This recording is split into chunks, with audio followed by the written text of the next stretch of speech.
Teratoma মানে হলো dermoid cyst. 15 থেকে 45 বছরের মেয়েদের মধ্যে এটা দেখতে পাওয়া যায়। সিস্ট হলে বলে তার মধ্যে চুল এসছে, তারপরে দাঁত এসছে। এই সিস্টের জন্য আপনার কোনো ধরনের তেমন চিন্তা করার দরকার নেই।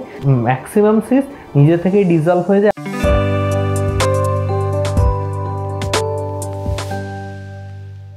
ওয়েলকাম টু ডাক্তারবাবুর ইউটিউব চ্যানেল। আমি doctor Pallab Roy, consultant obstetrician, gynaecologist and laparoscopic surgeon. আমি সাউথ কলকাতাতে প্র্যাকটিস করি।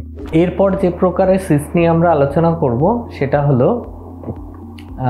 আপনার ম্যাচিওর সিস্টিক টেরাটোমা। এই টেরাটোমা মানে হলো ডার্ময়েড সিস্ট। এই সিস্টটাও মোটামুটি বেশ কমন। রিপ্রোডাক্টিভ এজ গ্রুপ, অর্থাৎ মোটামুটি 15 থেকে 45 বছরের মেয়েদের মধ্যে এটা দেখতে পাওয়া যায়।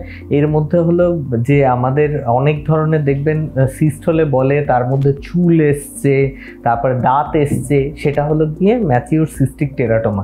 এটাও একদমই কোনো ধরনের ম্যালিগনেন্ট মানে খারাপ প্রকারের সিস্ট নয়, এটাও একটা বিনাইন সিস্ট। সুতরাং এই সিস্টের জন্য আপনার কোনো ধরনের তেমন চিন্তা করার দরকার নেই।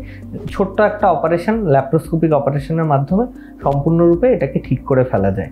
এবং এই ফলিকুলার সিস্ট অথবা আপনার ফাংশনাল সিস্ট, এগুলোর জন্য আপনার ম্যাক্সিমাম ক্ষেত্রে কোনো ধরনের সার্জারির দরকার হয় না। কয়েকদিন ফলো আপ করার পরেই সিস্টগুলোকে, ম্যাক্সিমাম সিস্ট নিজে থেকেই ডিজলভ হয়ে যায়। আর যদি অনেক লং স্ট্যান্ডিং কোনো ফলিকুলার সিস্ট বা এই ধরনের সিস্ট কিছু থাকে, তখন হয়তোবা আপনাদের কোনো একটা সার্জারির দরকার হতেও পারে বা নাও হতে পারে। সেটা আপনাদের ডক্টরের সাথে যোগাযোগ করলেই আপনি বুঝতে পারবেন।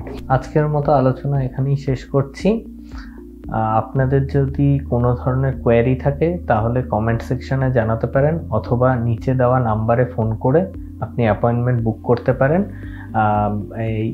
আপনাদের যদি ভিডিওটি ভালো লাগে অবশ্যই চ্যানেলটিকে সাবস্ক্রাইব করুন এবং লাইক, শেয়ার এবং কমেন্ট করতে অবশ্যই মিস করবেন না। নমস্কার।